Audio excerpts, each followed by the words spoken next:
পবিত্র কোরআনে আল্লাহ সুবহানাহু ওয়া তাআলা বলছেন সূরা ইনশিরার ৫ থেকে ৬ নম্বর আয়াতে যে মনে রেখো প্রতিটি কষ্টের সাথে রয়েছে স্বস্তি। আসসালামু আলাইকুম।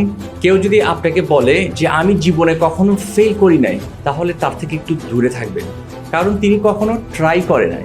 আর ট্রাই না করলে ফেল করবে কিভাবে? আর ফেল করলে আলটিমেটলি সাকসেসফুল হবে। আপনি দেখেন অ্যারোপ্লেন আকাশে নিরাপদ নাকি হ্যাঙ্গারে, মাটিতে নিরাপদ? স্বাভাবিকভাবে আপনি বলবেন মাটিতে নিরাপদ, কিন্তু মাটিতে কি তার কোনো সম্মান আছে? তার আসল সম্মান হচ্ছে সে যখন মেঘের বুক চিরে আকাশে উঠতে থাকে, এটা হচ্ছে তার আসল সাকসেস। আবার দেখেন পানির জাহাজ, সে কি মাঝ সমুদ্রে নিরাপদ নাকি হারবারে কিনারায় নিরাপদ? আপনি বলবেন কিনারায় নিরাপদ, কিন্তু কিনারায় কি তার কোনো সম্মান আছে? তার আসল সম্মান হচ্ছে যখন সে পানির স্রোত চিরে মাঝ সমুদ্রে ঘুরে বেড়ায়। তো আপনার আসল সম্মানটা কোথায়? কমফর্ট জোনে, সেফ জোনে, বাসায়, নাকি কাজে নেমে পড়া, ইন অ্যাকশনে?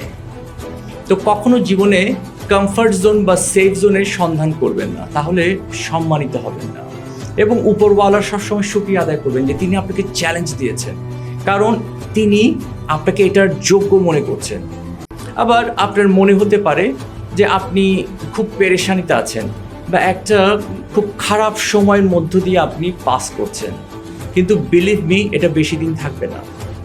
একটা কথা মনে রাখবেন যে খারাপ সময়েরও খারাপ সময় আসে। আমি আবার রিপিট করছি, খারাপ সময়েরও কিন্তু খারাপ সময় আসে, এবং এটা কোরআনে আছে। পবিত্র কোরআনে আল্লাহ সুবহানাহু ওয়া তাআলা বলছেন সূরা ইনশিরার ৫ থেকে ৬ নম্বর আয়াতে যে মনে রেখো প্রতিটি কষ্টের সাথে রয়েছে স্বস্তি। এবং পরের আয়াতে তিনি আবার কনফার্ম করে বলছেন নিঃসন্দেহে প্রতিটি কষ্টের সাথে রয়েছে স্বস্তি। তো কমফর্ট জোন থেকে বেরিয়ে আসুন, কাজে নেমে পড়ুন, ট্রাই করতে থাকুন এবং ইতিবাচক থাকুন। অবশ্যই আপনি সফল হবেন। এবং সবচেয়ে ইম্পর্ট্যান্ট যেটা মনে রাখবেন সেটা হচ্ছে যে যত বড় চ্যালেঞ্জ তত বড় অ্যাচিভমেন্ট।